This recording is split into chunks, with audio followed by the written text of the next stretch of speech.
भाइयों मैं आपको आज इस कार्ड की सेटिंग करना सिखाता हूँ। ये ईलाइट कंपनी का इको ईडीवी कार्ड है। इसमें हमें 4 बटन दे रखे होते हैं। एक बटन है मेन्यू और बैक का, कंबाइंड बटन होता है ये। दूसरा है एंटर और सेट का।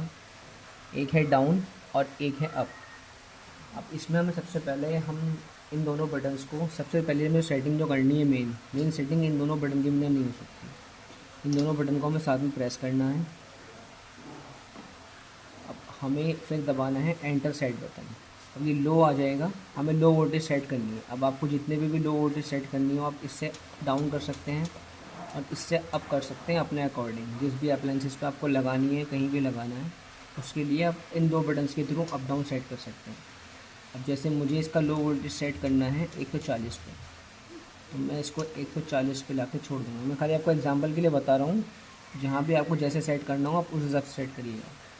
अब ये हमारा 140 वोल्ट सेट हो गया है। हम दोबारा एंटर सेट दबाएंगे। अब ये हमारा आएगा टाइमर। लो कट का टाइमर कितने सेकंड का चाहिए, हमारा 5 सेकंड का। इसको भी हम अप और डाउन करके सेट कर सकते हैं। नॉर्मली 5 सेकंड का ही हमें बेस्ट रहता है, तो हमें उसी पे करना चाहिए। अब आता है हमें हाई कट कितने पर सेट करना है। वो ये सेम चीज़ इसमें भी रहेगी। डाउन पे डाउन चला जाएगा वोल्टेज, अप पे वोल्टेज अप जाता रहेगा। हमें इसको बढ़ाना है तो यहाँ पर हम अप दबाएंगे, 300 पे सेट हो गया है। हम फिर दोबारा ये दबाएंगे।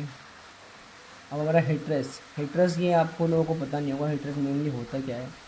हिटरस होता है, मान लीजिए अगर आपने अपनी आउटपुट वोल्टेज 230 वोल्ट सेट कर दी है, तो हिटरस का मतलब ये होता है, जैसे मैंने यहाँ 5 हिटरस सेट किया है, तो इसका मतलब ये रहेगा कि 5 वोल्ट, मान लीजिए 225 इनपुट रहेगी, 235 इनपुट रहेगी, तो सर्वो मोटर कोई वर्क नहीं करेगी। इससे फ़ायदा ये होता है, हम अगर इसको इतना सेट करते हैं कि एकदम से हमारा वेरिएक घूमेगा नहीं, तो हमारी इससे वेरिएक की लाइफ बढ़ जाती है। ये मेन चीज़ रहती है। बाकी तो और फीचर्स रहते हैं, वो इतने इंपॉर्टेंट नहीं होते हैं। वो जितना कार्ड में सेट हुए आते हैं उतने भी सेट रहने देना चाहिए। तो आज के लिए इतना ही। Thank you.